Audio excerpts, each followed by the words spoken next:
The FCS College Football Experience OVC Big South Conference Preview and Picks episode on the Sports Gambling Podcast Network is brought to you by our very own Patreon. Yes, score exclusive perks, content, and contest, including our NFL win totals contest with $1,000 in prizes up for grabs. Get over there. Join today at sportsgamblingpodcast.com/Patreon. That is sportsgamblingpodcast.com/Patreon. And remember, as always, folks, to let it ride. This is Jerry Glanville, and you're listening to SGPN. Let it ride, brother.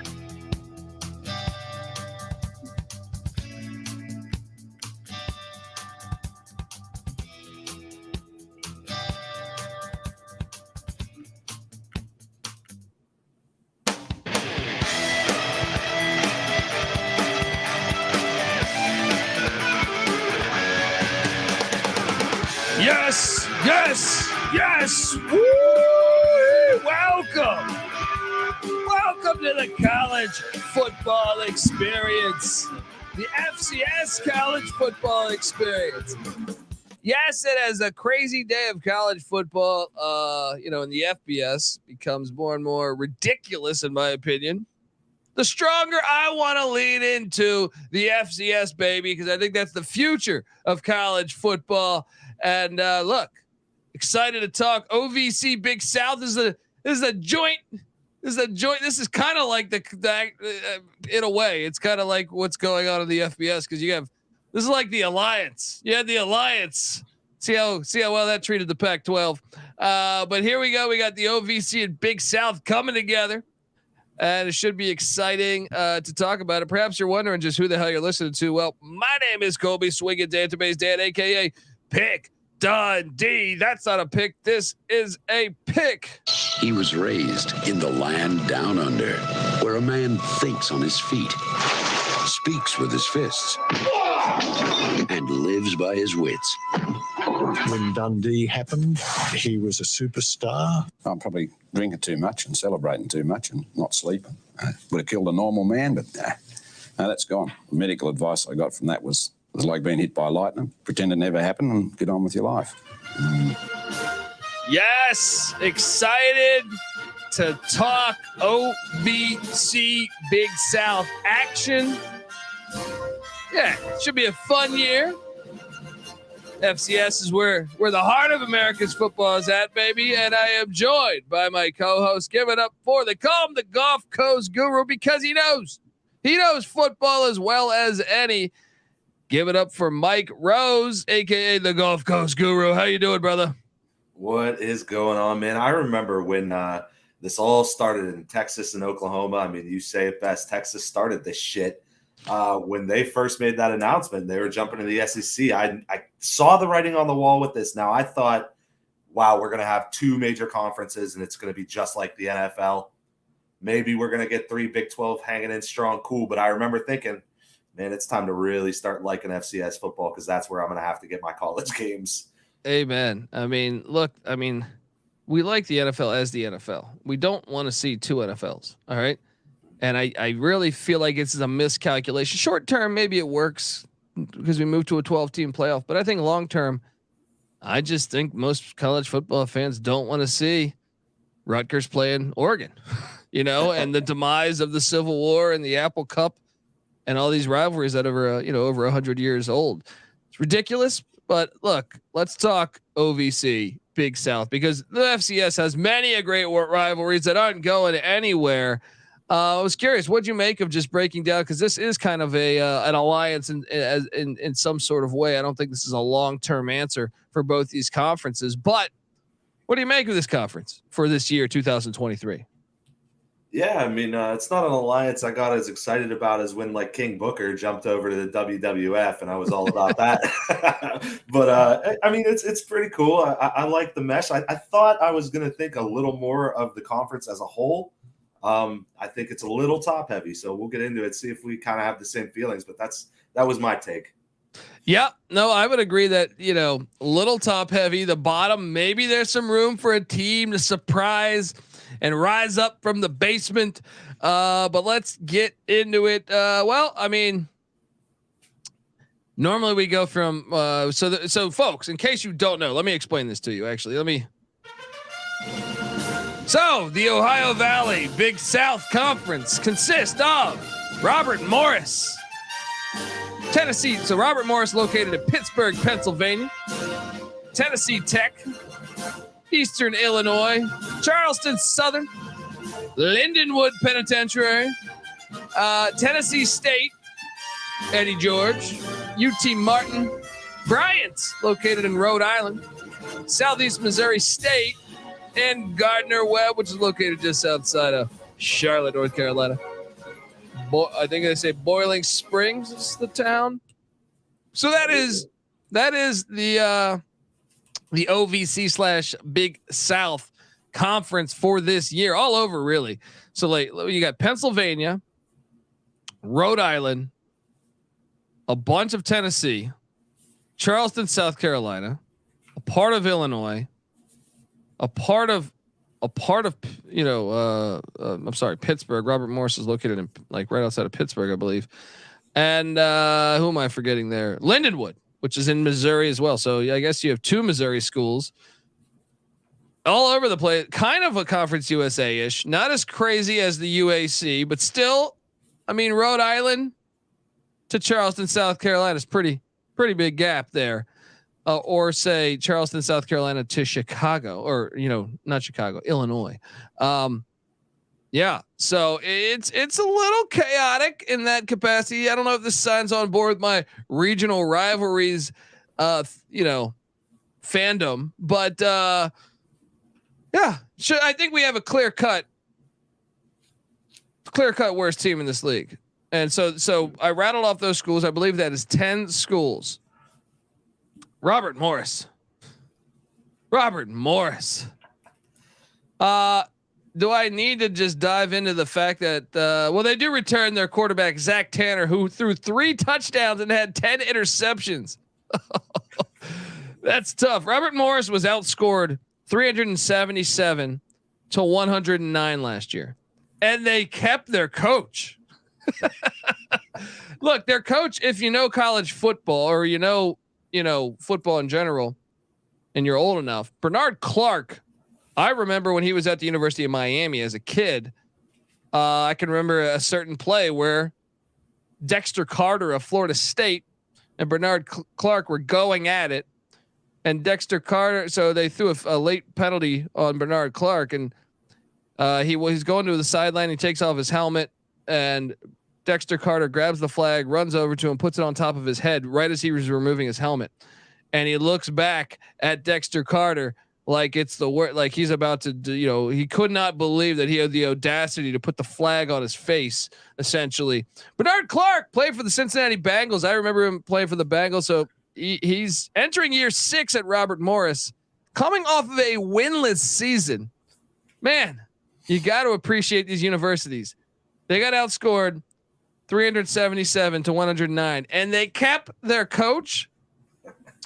He's 13-34 all time, and momentum seems to be swinging the other way. But hey, I'm on board for it. What do you make? I'm assuming you have Robert Morris as your 10th rated team. You are incorrect. What? So yeah, I was curious if we would have this, and obviously, I mean, I know what happened to Robert Morris last year. I know they didn't win a game. I know they weren't even freaking close. There was one I team. am fascinated. Blasphemy, in my opinion.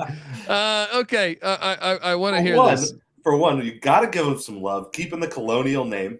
I mean, that's a bad word. Amen. That's a bad word. That is a bad word, apparently, in 2000. Fucking ridiculous. So I mean, there's some street credit right there, right off the rip. I saw a lot coming back with this team. Maybe it's not a lot of good pieces, but there's a lot coming back. I had Charleston Southern, so we'll get there, I guess. But yeah, I mean, you already hit some of the notes, but you got 2 quarterbacks coming back that have experience on Robert Morris. Neither of them good. I was about to say, I don't know that that's a good thing. I think you kind of want to go to the transfer portal route, which it seems like maybe they did not go. Elijah Jackson, I think he's back at running back or no? No, actually, he graduated, right? He's gone. Yeah, they have Zachary Barrett transfers in from Dartmouth, somebody we just talked about. Nothing, mind blowing, but he did average 5.8 yards per carry and 400 yards. So I like a little upgrade there at the running back spot. You do have Jamal Hill back at the wide receiver spot, right? Mm-hmm. 23 catches, 250 yards. That was a leading receiver.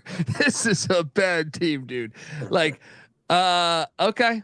You're selling me now. Their kicking game was all right. The defense, Bernard Clark is a defensive guy back when he played under Jimmy Johnson at Miami. Now, Tristan Marios was the guy who had 3.5 sacks. He's back, right? Mm-hmm. Yeah. Yep. There, but I don't know how. So you had Charleston Southern. We got to talk. We got to have a big conversation on this. Any other highlights? Let's go through this. Now, I will say this: if you look back at Robert Morris's schedule from a season ago, they got really fucking destroyed by a lot of teams, right? Yep. But their first 2 games, I was actually somewhat impressed. Okay, they lost to the Dayton Flyers at Joe Walton Stadium in Moon Township, Pennsylvania by 2. All right, tough loss. Then you go to Jaeger-Bomb Stadium, take on Miami, Ohio. You only lose by 17. Miami, Ohio is not bad. I'm somewhat impressed. And then with the just a 42-point loss to East Tennessee State. Only a 5-point loss to Delaware State, which is probably their best performance. Then a 48-point loss to Gardner Webb, a 31-point loss to Campbell, a 24-point loss to A&T, a 39-point loss to App State, a 13-point loss to Charleston Southern, a 16-point loss to Murray State, and a 29-point loss to Bryant to cap off their season. And I think one of the most alarming points of the season to me is the fact they never had a game where they scored more than 21 points. They only had 2 games in the 20s. They scored 20 week 1 and then 21 on November 5th. Buddy, I think you're fucking insane for not having them last. But this is what the fun part of the season. You want to highlight any other players on this terrible, terrible team?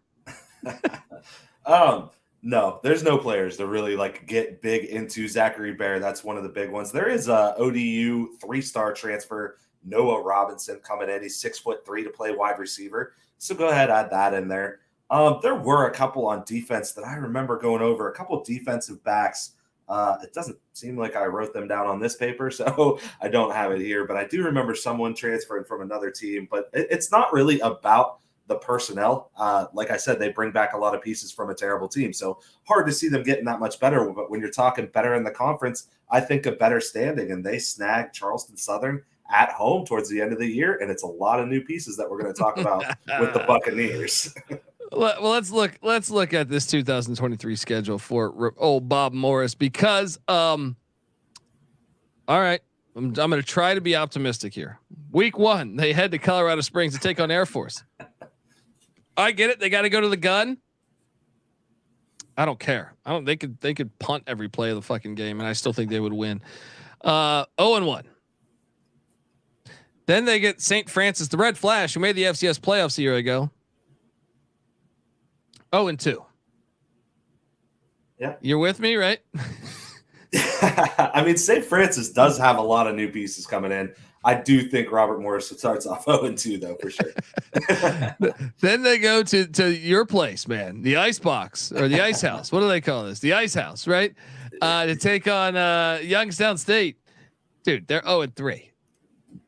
Oh, yeah, they're right. 0-3. Hey, and it wasn't that long ago that I went to Stambaugh Stadium and saw Valpo, a no scholarship school, nothing special, and they pull off the upset. They beat Youngstown State, man. So I'm all about it. Oh man, I got ties into both those teams actually. Allegheny County. I actually a long time ago, before lifts and Ubers were a thing, I went to a Steelers game on a Sunday night. We got really cool seats. I knew a girl that's mom worked at the lounge there, and she got me into the suite and the VIP club, all that stuff. Great night.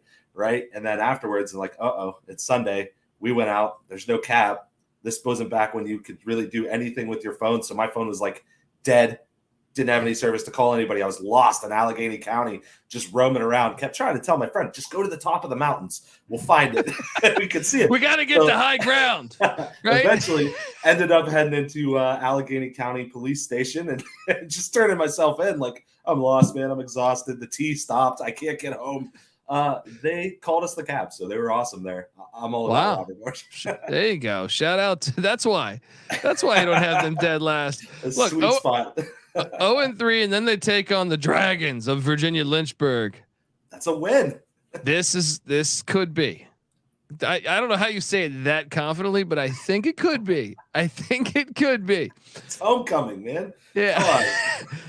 Then they're home to Howard the Bison. They're going to lose that. They're going to be 1-4, right? Then these back-to-back away games here at Gardner Webb, at Bryant, 1-6.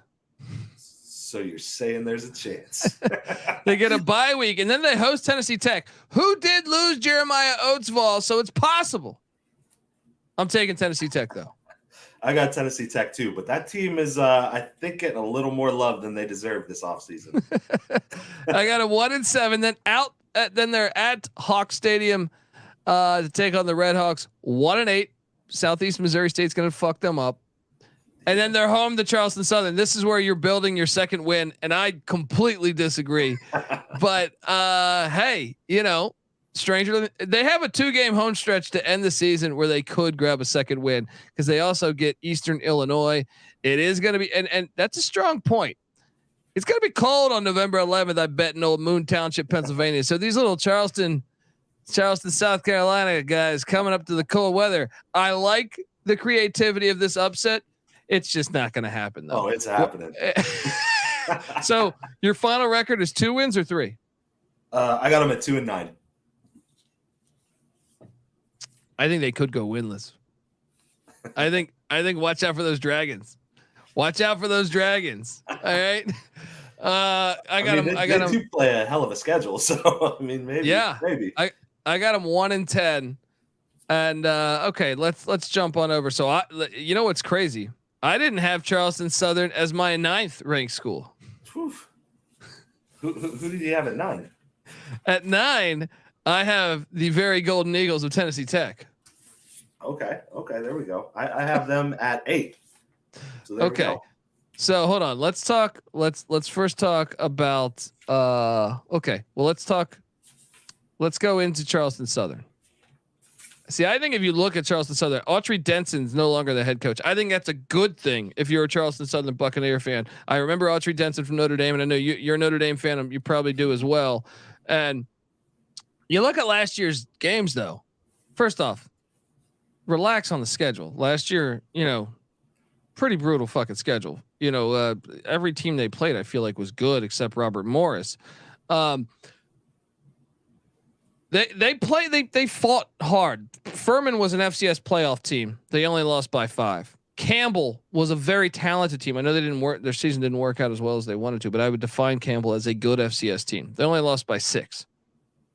They beat Bryant at Smithfield in Rhode Island.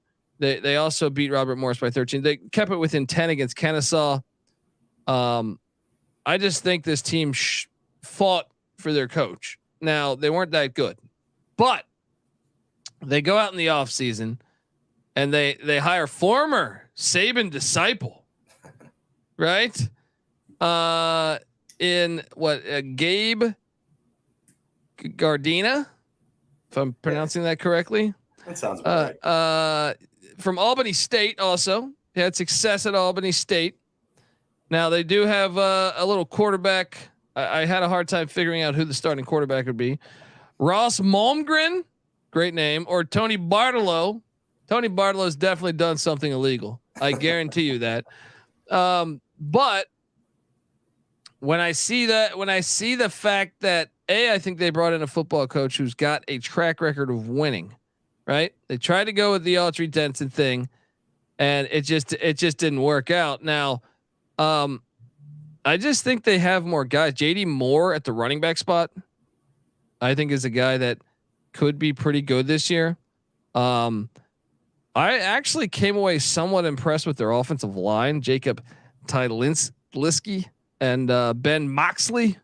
Couple guys to watch on the O line there. I am a little concerned, sure, but about the quarterback position and the wide receiver position. But I can tell you that the defense seems to be in decent shape. Jamel Johnson, the defensive back spot, solid. Also a linebacker, Bryce Llewellyn.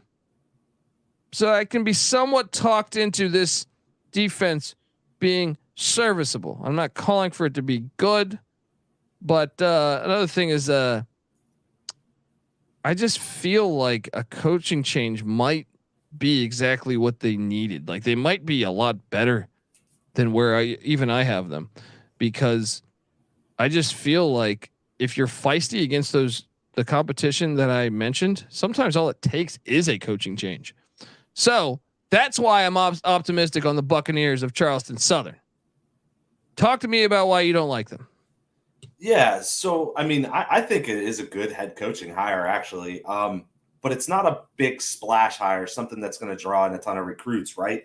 This isn't a team that has any 3 or 4 stars lurking on the roster, anything like that. You got the quarterback you covered, absolute mess. There's like a 4-guy competition. None of them are really great.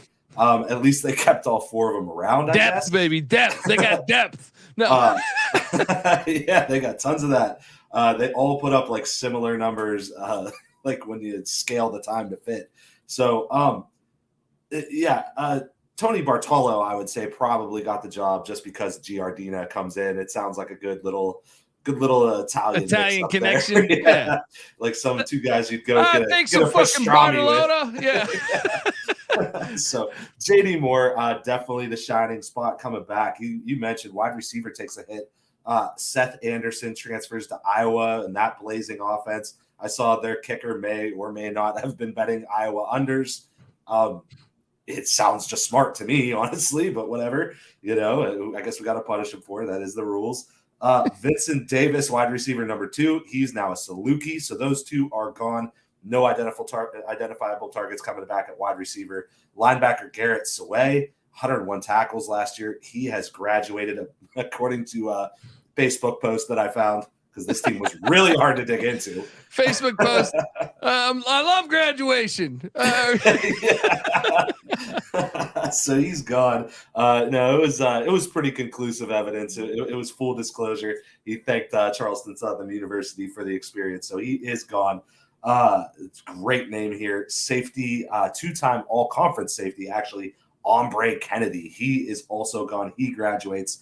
So also All-American defensive back Cameron Smith, 13 pass deflections, 1 interception. He transfers to Samford, so that's a big loss there. Defensive lineman Anton Williams, 6 sacks, 2 fumbles forced, doesn't seem to be on the roster anymore. So when you factor in all the new pieces, and this isn't like a storied program, it's one that Jamie Chadwell actually like really put on the map in recent memory. So I think it's a good hire. I think it just might take some time. All right. Well, now let's talk about. Well, no, let me get us paid before. Look, I want to tell you folks out there that the FCS College Football Experience is brought to you by the Sports Gambling Podcast Patreon. Yes, Sports Gambling Podcast Patreon is it's just perfect for any diehard DJ. Sign up for the Patreon to get access to exclusive contests, including our NFL win totals contest with $1,000 first place prize, plus a monthly SGP Stories podcast, an ad-free uncensored show highlighting the best stories from decades of being DGens. There's even a Discord channel just for our patrons. And the Sports Gambling Podcast has and always will give out their picks for free. The Patreon is just a great way to get back to support us essentially and fight back against corporate gambling. SportsGamblingPodcast.com/Patreon. That's SportsGamblingPodcast.com/Patreon. All right, we are back on the FCS College Football Experience Big South OVC Conference Preview, and we are already having arguments about how we see this league shaking out. So you have Tennessee Tech at 8. Yes, sir. Yes, I do. I have Tennessee Tech at 9. Dwayne Alexander enters year 6. Yeah, at Tennessee Tech, he's 16-36, and guess what? Jeremiah Oatsvall, their stud quarterback to a certain extent, he's gone. He's out of here. So Like if we were to recap from a season ago, the good old Eagles season there, they weren't very good, but I did watch them. They gave, what was it? I watched them in the past like week or two. Who were they playing? I think it was North Carolina Central, and it was actually a closer game than I thought it would be. So, hold on. Actually, we didn't talk about Charleston Southern's schedule, did we? No, actually, we didn't. So, okay, before we go into Tennessee Tech, let's talk a little bit about this Charleston Southern schedule because I see room for optimism. They open up against the Crusaders. Shout out to that. First off, of North Greenville, buddy, this is a win. That's a win. That's a win. I give it to you. So you're telling me you're going to be riding that momentum, and then you get to go into Clemson, South Carolina, right? They're installing a new offense. You never know. No, I'm joking. 0-1. See, I will say their non-con is always a little more challenging. It's rough.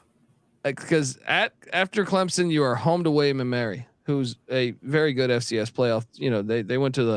They won a couple games in the FCS playoffs last year, and then they had the EJ Whitmire Stadium in Cullowhee, North Carolina, where I got news for you. I'm kind of bullish on Western Carolina this year. So they're going to be complete ass. Then they get Kennesaw State at Buccaneer Field in North Charleston. Now Kennesaw is jumping to the FBS next year. I would favor Kennesaw. So I do have them at 1-4 at the bye week on October 7th. Same with you? Yeah, same exact thing. 1-4. But now things get interesting because Lindenwood making the trip, I think is a winnable game. I think it's a winnable game. I'm not going to take I'm not going to take Charleston Southern, but it wouldn't shock me if they lost it. So 1-6. See, I actually got them beating Lindenwood.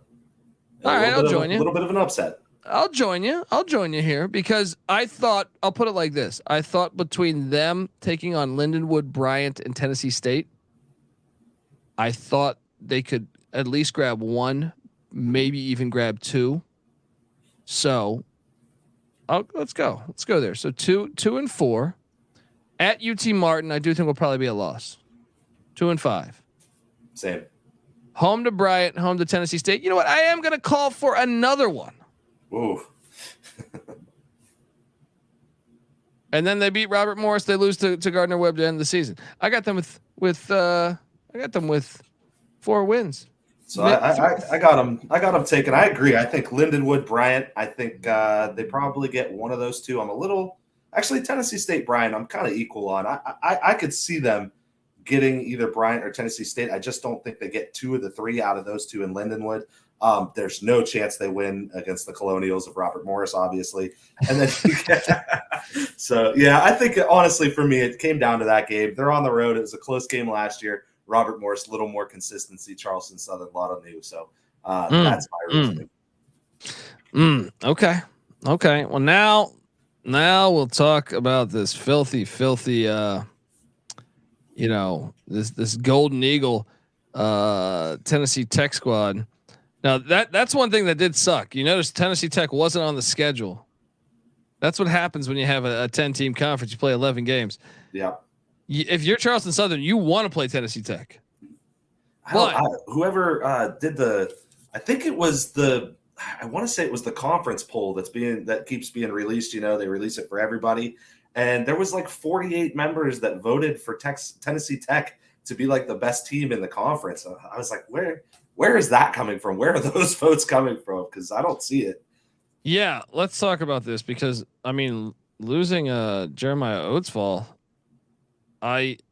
their backup transferred out to South Dakota, so I'm a little bit perplexed on who the hell is going to be starting at quarterback here? Do you have any lean as who is starting at quarterback with the Golden Eagles? It's really tough. This is one of those where you got to dig into the spring game, and their team, luckily, their school, their campus, their newspaper is good at covering the spring game. So there we go. It looks like to me sophomore Hayes Gibson, who is actually a former Iowa State transfer. So there you go. He was looking like the starter in the spring game. So there's 4 guys None of them have taken snaps with the team, but you do at least have Hayes Gibson, who is Power 5 transfer. That's cool. That's fair. They did, but they lost their leading rusher and David Gist. Yeah, it's going to be Javion Allen, I think, who I guess played all right, 314 yards at score. Right. I'm surprised you missed this one. They got a big transfer coming in, and it's a name I know you're going to know. Marcus Knight comes in from Montana. This man in 2019 rushed for 1,000 yards and 23 touchdowns. Got injured the year after, and took a little bit of time off. Why did I think he went to Tennessee State? He went to Tennessee Tech, huh? That's what I got, man. No, you're probably right. I had it bookmarked when I saw that tweet happen. I bookmarked it, but I didn't actually add it to my sheet that I have that I'm working with. But for some reason I thought he went to Tennessee State. I think you're right though. No, it is. Yeah, I just double checked. Yep, current team Tennessee Tech. Wow. Okay, that's huge. That is huge. Okay. Maybe I don't have them at 9th anymore. Well, I mean, as great as that guy is, the injuries kind of keep him sidelined. Now, what I did think was really cool, he actually stuck with Montana through to play their lacrosse season. So he stayed diehard, stayed with the program, finished up lacrosse there, and then he's transferring to Tennessee Tech for football. So he hasn't really taken, every down snaps in a few years since his injury. But he's tough enough to go out there and tough out the lacrosse season. So we'll see, man. Very interested. See, my thing is like when you look at Tennessee Tech, though, and that is a substantial get. They lose their quarterback, both of them that took snaps last year. Mm-hmm. They lose their leading rusher. They lose their leading receiver.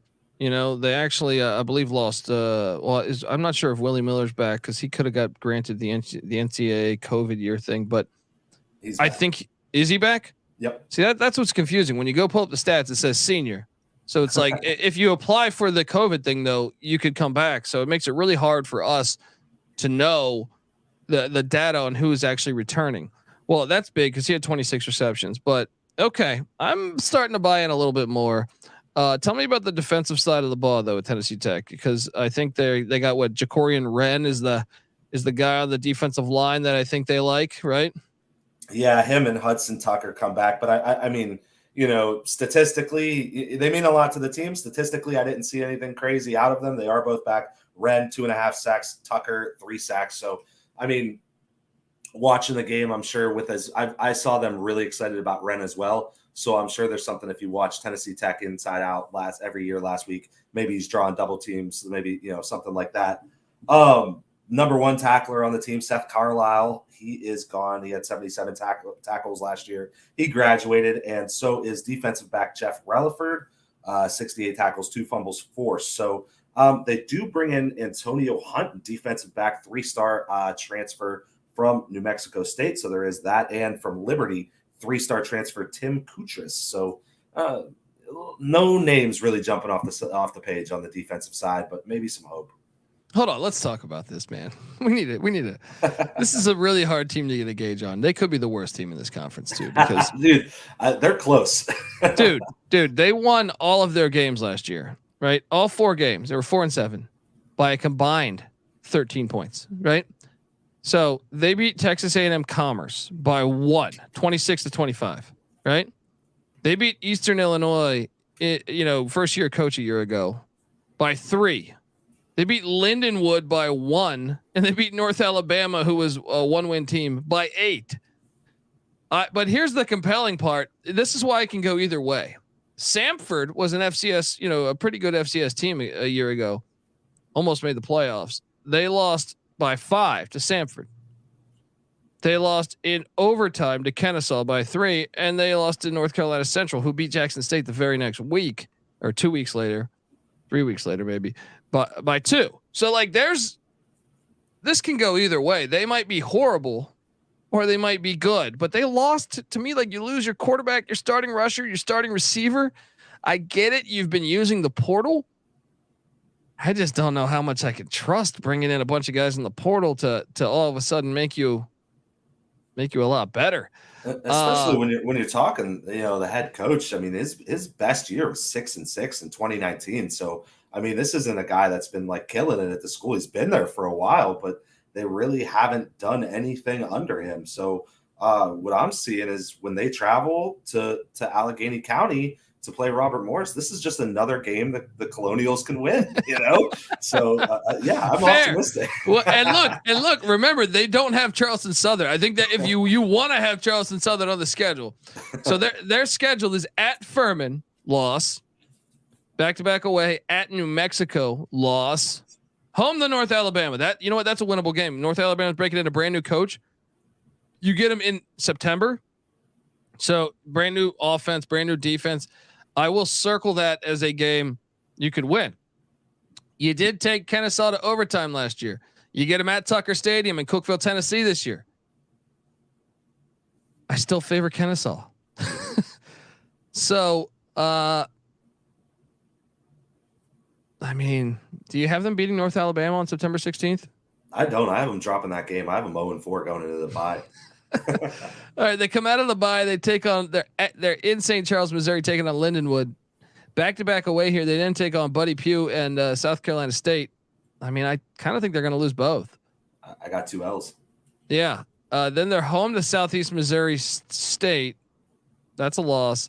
At Robert Morris, the game that you're talking about. Dude, this schedule's brutal. Then UT Martin and Gardner Webb before heading to Tennessee State. I think they beat North Alabama, and I think they beat Robert Morris. I got to win in one game, maybe two.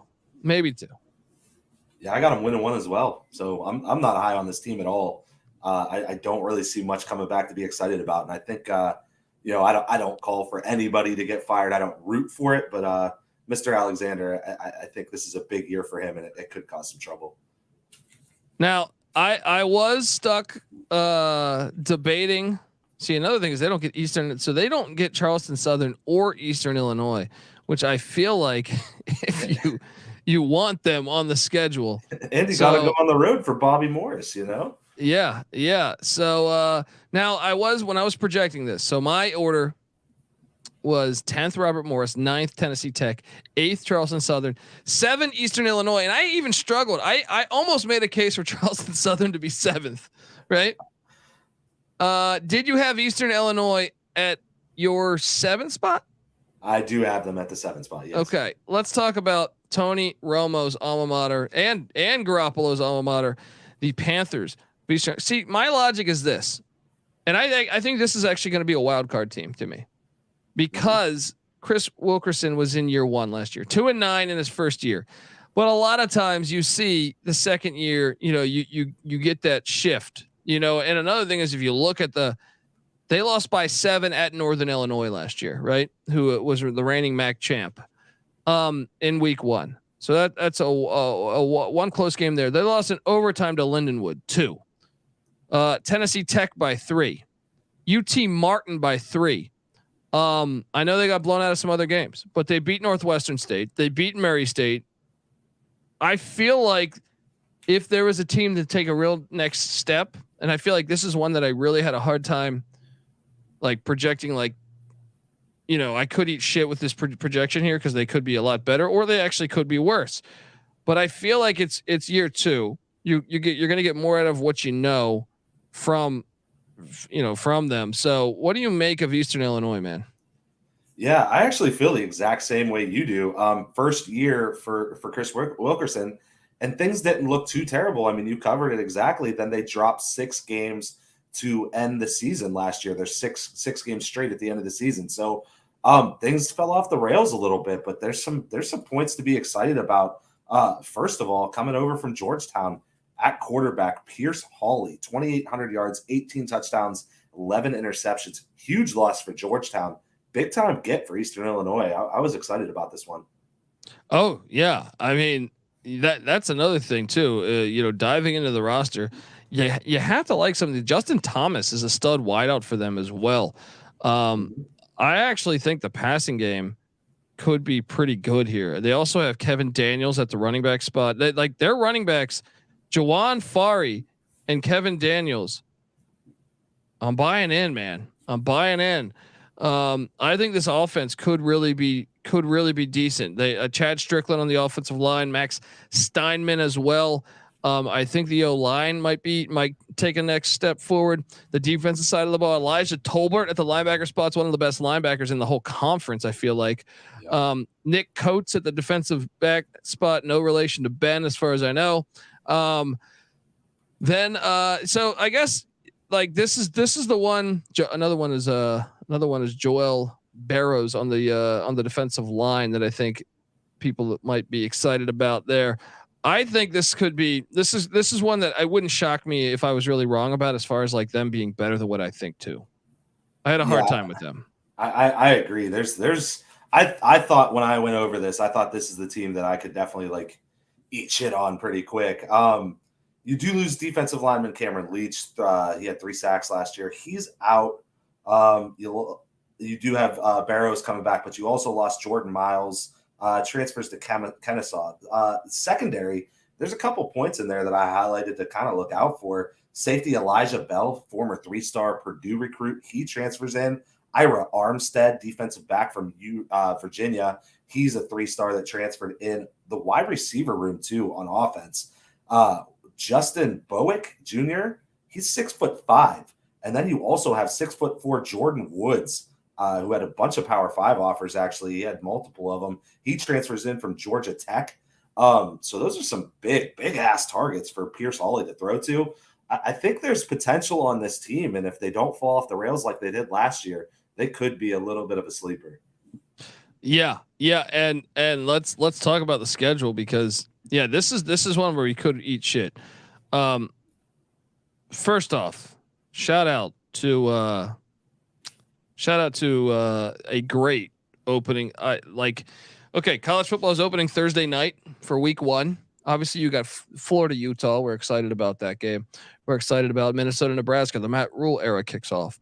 I'm also very excited about William and Mary and Campbell, NC State, UConn. But one that is low key underrated to me is the likes of Eastern Illinois heading to Terre Haute to take on Terre Haute, I think it is, right? To take on Indiana State, the Sycamores. Folks, this is a rivalry that goes back quite a ways. First off, how about this? They're 43, 43 and 4 all time. They have been playing since 1923. 100 years? 100 years of football here? Let's fucking go. Hey, change it up. It doesn't matter. You don't need these long-standing rivalries anymore. Get rid of them. Yeah. Maybe they're going to join the Big Ten. They're in Illinois. They got to join. They got to go with. That's true. New Mexico or something like that. Yeah, they're going to go to the Mountain West. They're going to go to the Mountain West or something, or the I don't know, the Sun Belt. I got them losing it, but I'm intrigued. It's a rivalry game. I have no idea what to expect, but I think Indiana State's supposed to be pretty good. So I'll take Indiana State, but I will be watching every snap of that game. What are you doing there week 1? I do have the loss there to Indiana State. I actually think Indiana State should be pretty decent this year, so I got them dropping it. Well, then week 2, they head to the Doit to take on Bowling Green. Bowling Green lost to an FCS last year. It was Eastern Kentucky. I still have to favor Bowling Green. They bring in Connor Bazelak, former Missouri Tiger starting quarterback. Man, 0-2, but I mean, would it shock you if they won one of these? No, right? I mean, Scott Loeffler has built his bones off the backs of teams, like as prestigious as Eastern Illinois. So, no, I think Bowling Green, you got to favor him in this game. I think it could be a really intriguing matchup. Honestly, might end up being closer than you think, but I give it to Bowling Green. And now comes a game that's been happening since 1901, folks. The Mid-America Classic. Illinois State heading into O'Brien Field in Charleston, Illinois to take on Eastern Illinois. Man, am I excited to watch this one. And look, I think this is a winnable game, and I'm going to call for the win. Illinois State's solid, but give me Eastern Illinois to get a dub here. Upset special. What are we doing? See, this is the crazy thing is I have them starting out 0-3. I think they are on paper, at least like looking from the last couple of years. They're worse than all 3 of these teams, but I wouldn't be surprised if they won any or all of these games. So I have them 0-3, but man, your guess is as good as mine. Yeah. Then they welcome in the Cowboys of McNeese all the way up to Illinois. Now, luckily for McNeese, it's only September 23rd, so it might not be too cold. This is a winnable game to me, though. What'd you have them doing here? I had them losing the first 3, so I did give them this one. I think this is winnable, and I think they will at least have one by now. I think they could win. I mean, these are all like questionable. So now they head down to Harry Turpin Stadium in Natchitoches. I don't know how to pronounce this fucking town in Louisiana to take on the Demons of Northwestern State. I want to put it like this. They're going to get one of the Louisiana schools. So I have them at 2-3 after the month of September. I have them dropping this one as well, but it's another very winnable game. So I mean, man, I think I might be off the mark on this team, honestly. So you have them 1-4. I have them 2-3. And then they host for homecoming the Skyhawks of UT Martin before they head on the road to Southeast Missouri State. I'll have them losing both. Yeah, I mean, this is where it starts getting real. I have them dropping both of those games there. But then they host the Bulldogs of Bryant on October 21st. God, I feel like Bryant's better, but I just feel like Eastern Illinois is not this bad. Okay, now I have Bryant beating them. I have them losing all those games. So I still have. Yeah, you got it. You got it. No, I that's an upset I picked, man. I think Bryant. I can see it. I like can them, see it. But, yeah, I'm down with it. So we both have them then at 2 wins by October 28th, right? Mm-hmm. Correct. And this is where things get interesting because look, I love a little Illinois, St. Louis, little Chicago Cubs, St. Louis Cardinals, Chicago Bears rivalry. Give me an upset special of Eastern Illinois going into Harlan C. Hunter Stadium in St. Charles, Missouri, and getting the dub for win number 3. Definitely could see it. I did not pick it going that way, but I mean, this was an overtime game last year, 3-point win for Lindenwood. Lindenwood lost a lot, as we're going to talk about probably pretty soon. So super winnable game. I just got them dropping it. And then they host Eddie George, Tennessee State. Look, Eddie George has had Jeff Fisher with coaching the kids with him. You know what that means. They're going to go 500. Yeah, and they're going to lose games no one sees coming, and this is one of them. Eastern Illinois puts together a little winning streak here, grabs their 4th win of the season on November 11th. Who do you got winning this one? I think Tennessee State's still heading in the right trajectory. I think this is a tricky, trappy spot, but I do have Tennessee State getting the dub. And then at Bob Morris, aka Robert Morris, the Colonials on November 18th. Dude, Eastern Illinois could have a good season. They could. Let me ask you this question: what are the for sure losses on the schedule? Oh, I would say at Southeast Missouri is a definite. And loss. then what at Bowling Green? Do you call that for sure? I don't know. Yeah, I mean, if you want to go that route, we'll call that. But that should be it, man. That's why I think they're going to get to 5. They're going to get to 5. They're going to be right in the middle of this thing, and that's why I could be wrong on my analysis on them too. I'm excited to watch the Panthers this year. So we both. So you had them at 7 as well. We both had Eastern Illinois at 7. Who'd you have at 6? Lindenwood, the Lions. Me too. And I this is what I'm saying. Eastern Illinois could easily be 5th or 6th to me. Let's talk about Lindenwood because Jed Stugart is there. He's in year 7 now. He's done a good job. 7-win season a year ago, 33-24 all time. He had 2 9-win seasons before that 7-win season. And Cole Duggar's back at quarterback for the Lions. But as you alluded to earlier, they did take some hits as far as, some other players leaving. Some of the other ones I like on this team, I can tell you this: the tight end Chase Lacknet is a guy I'm keeping an eye on. But they did get hit pretty tough, I feel like, in the wide receiver room. And defensively, I have some question marks as well with the Lindenwood defense. Besides Kobe McClendon on the defensive line, I don't see a lot that I like. I guess also Darian Bolden in the secondary. But look, I mean, this guy's got a track record of being a good coach. So that's really the only reason why I picked them here. Dude, sometimes it's like copied each other's homework because that's exactly it for me too. This guy, Jed Stuger, he tore up NAIA football with the Nazarene Pioneers from 2006 to 2008. He went 26-7.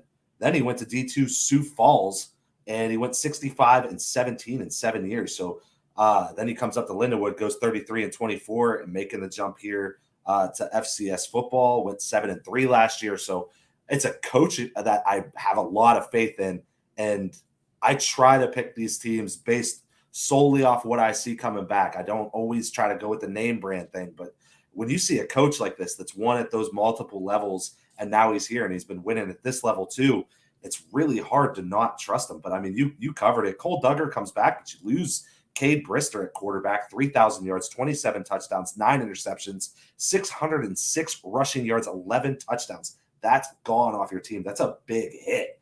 I didn't see running back Andrew Martin, 648 yards, 5 touchdowns, 5.9 yards per carry. Did not see him on the roster. So you got Justin Williams, Jared Rhodes coming back.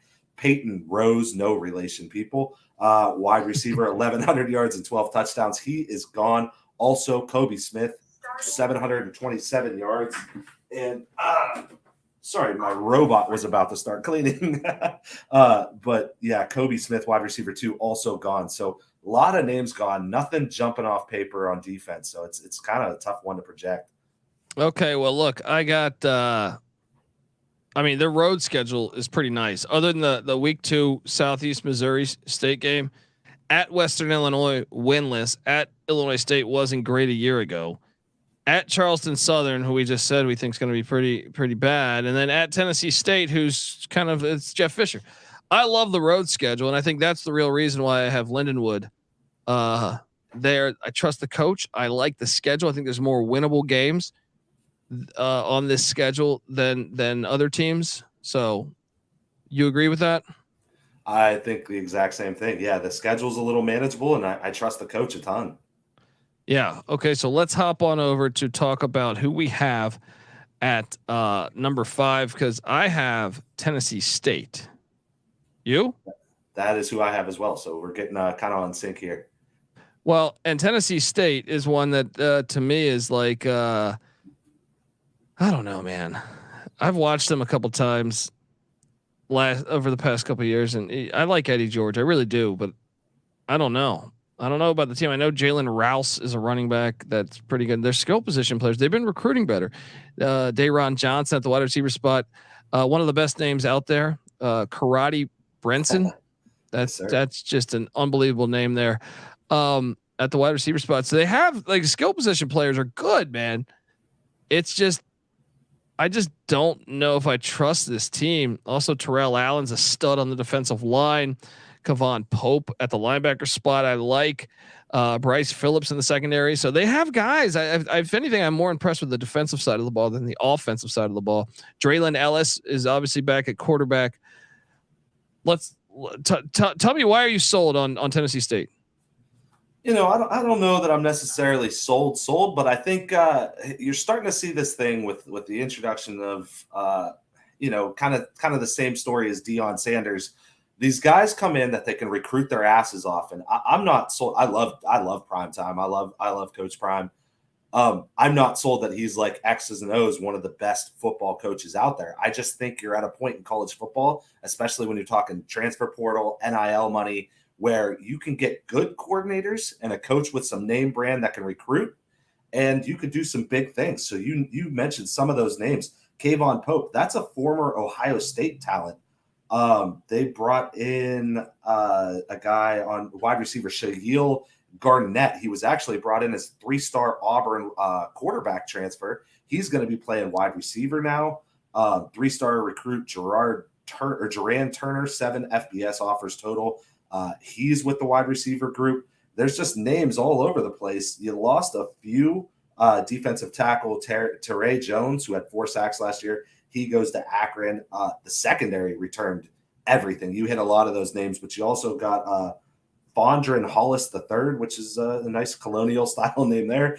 Darius Harper coming back. So a lot of names. Terrell Allen, 3.5 sacks. I think the potential comes from the talent that he's bringing in. He's just got to get the coordinators around him to get the wins.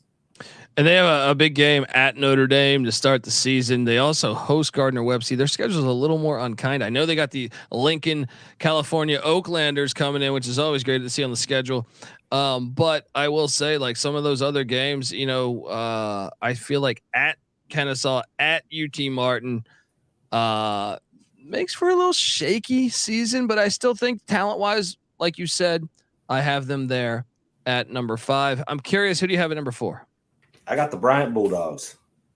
We are seeing eye to eye here yet again, because I have the Bryant Bulldogs too, and I am very excited to see how they do, because I did catch a couple Bryant games last season, and I was somewhat impressed with their play. You look back at Bryant, obviously used to be in the NEC. They jumped over. Chris Merritt enters year 5. He's 17-21 all time. But Zevi Ekos is back at quarterback, or Zevi Ekos.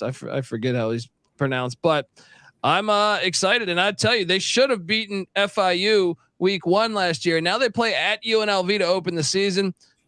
I think it's a winnable game, and I mean, look, I don't want to talk too much here, but I'm kind of sold on them being a pretty good team, and week in, week out could be a team that could upset you. Landon Regari at the wide receiver spot. Also Anthony Frederick. I think this team's pretty good. Ahmad Assad is a very good offensive lineman for them. Same with Trevor Smith and JaMychal Watts. I think they have one of the better offensive lines in this league. Jihad Edmond as well. I didn't want to leave out. Defensively, a little bit more question marks for me. I know they have Kenny Dyson on the defensive line, who's a stud, and Ben Silver in the linebacking core. A little more concerned on the defensive side of the ball, but I think the offensive side of the ball, pretty damn good. Talk to me about this team. Yeah, you nailed it, brother. A lot coming back on offense to be excited about. Defense, that's where the question marks are. You hit most of the names. Linebacker Joe Andreessen, 102 tackles, 3 sacks, 2 interceptions, 2 fumble recoveries, transfers to Buffalo. Big hit. Ryan Sadler, 82 tackles, 3 sacks, 3 interceptions. Now with the Ottawa Red Blacks. So losing some names there, it hurts, but I still think this team's on the up and up, and I think they're going in the right direction. I think they're going to surprise some people. Yeah, and like I said, the schedule, playing, getting some of those Ivy League teams like Brown, that's a rivalry, but and at Princeton, it's going to be interesting. They also get the non-con's not nice to them. At UNLV, far trip, and then Long Island, who I think is on the up, and then Rhode Island, who I think might make the playoffs this year. So I still think once they come to conference play, they could win every single game. Like even the Southeast Missouri game, it's in Rhode Island on November 18th, man.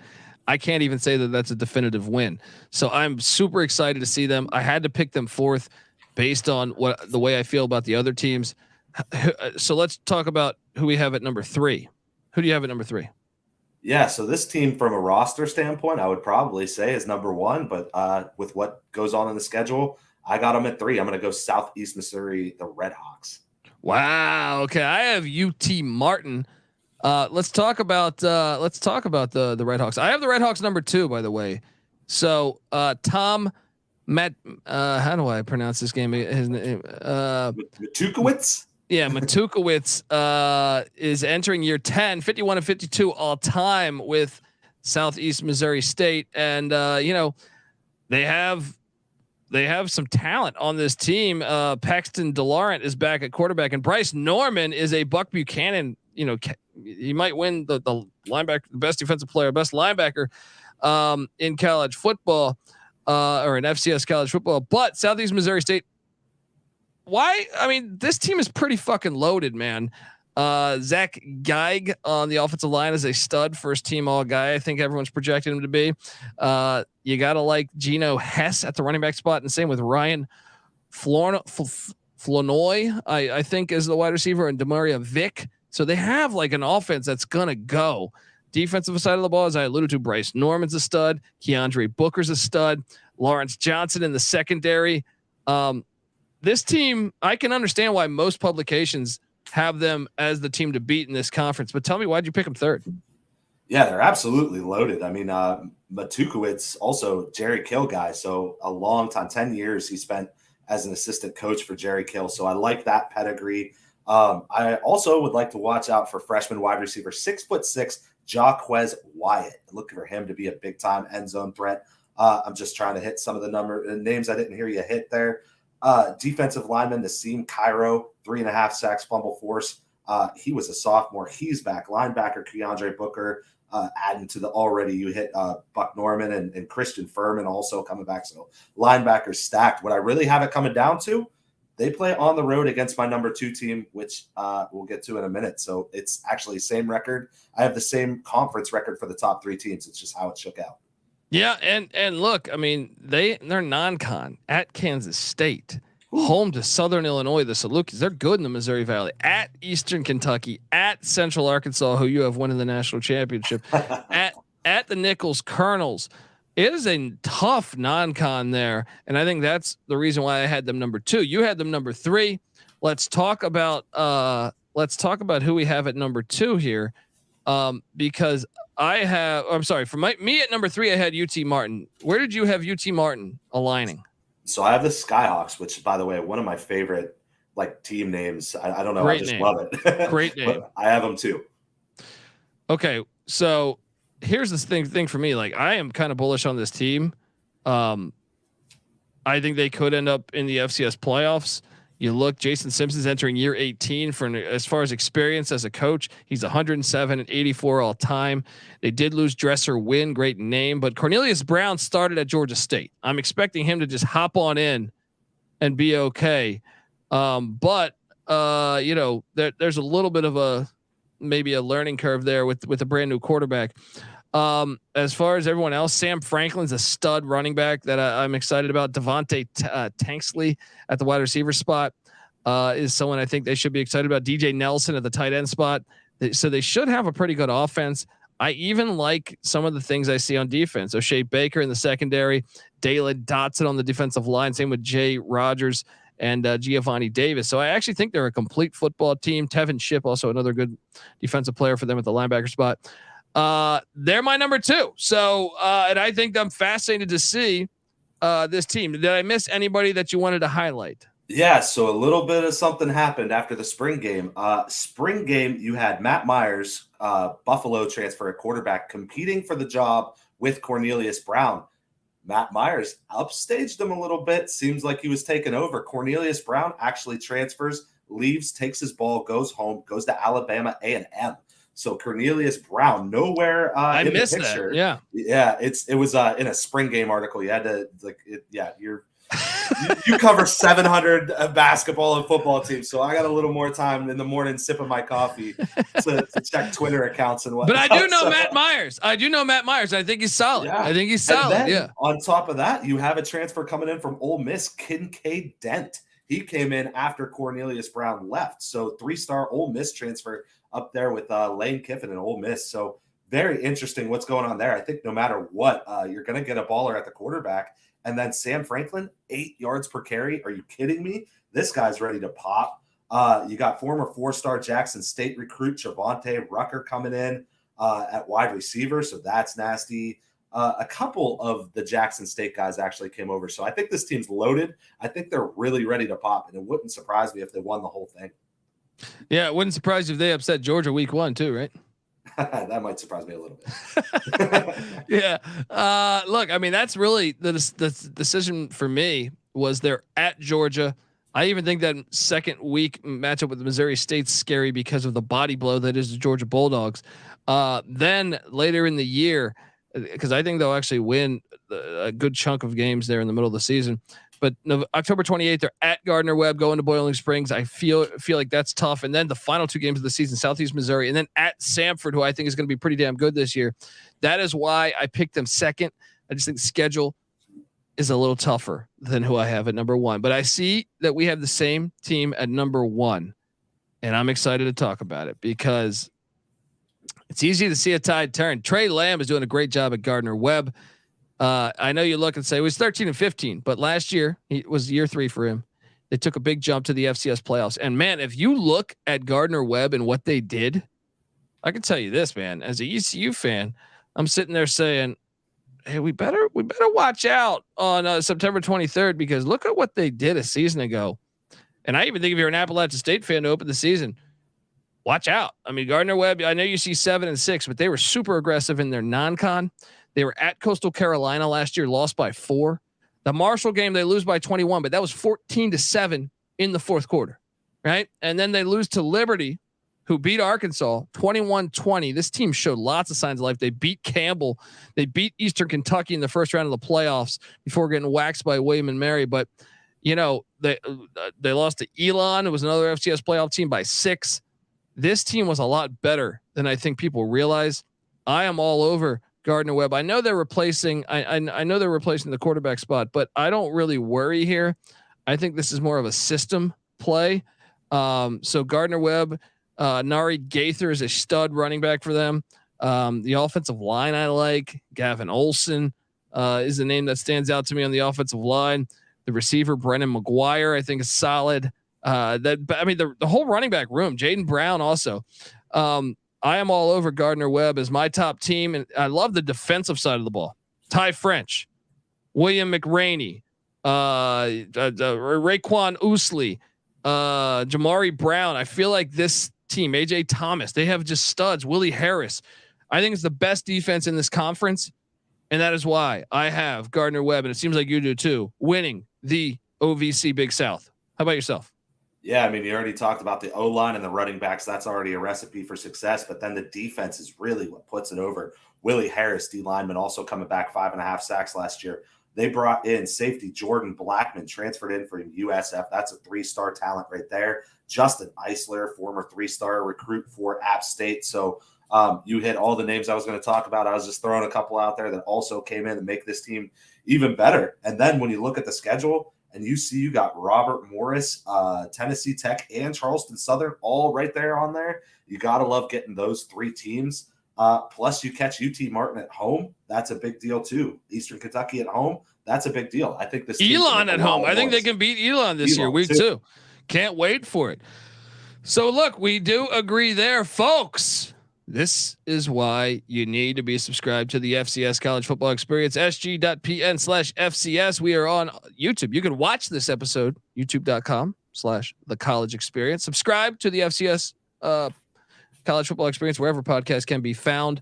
Give us a follow on Twitter at TCE on SGPN. And Mike here is on Twitter. If you're watching on YouTube, you'll see it on the screen right here at GCG_wins. Mike, appreciate you. And yeah, I'm on Twitter at TheColbyD, and we both have the Running Bulldogs. Great name, by the way, Running Bulldogs, winning the OVC/Big South. It's going to be a ton of fun to watch. I'm actually really interested in watching that Gardner Webb App State game week 1. Mm-hmm. App State's replacing a ton. I know it's hard to win at the Rock, but it should be a fucking great game. I'm excited to watch this conference. And yeah, I'm excited to preview the rest of FCS with you fine people out there. Folks, subscribe. The season's coming. We are less than 21 days away. All right, folks. This is the College Football Experience, FCS style. You better start thinking about yours. And we out of here. Run and shoot. We can really run and shoot. And the whole team's looking and the whole world's looking with a cameras. Run and shoot.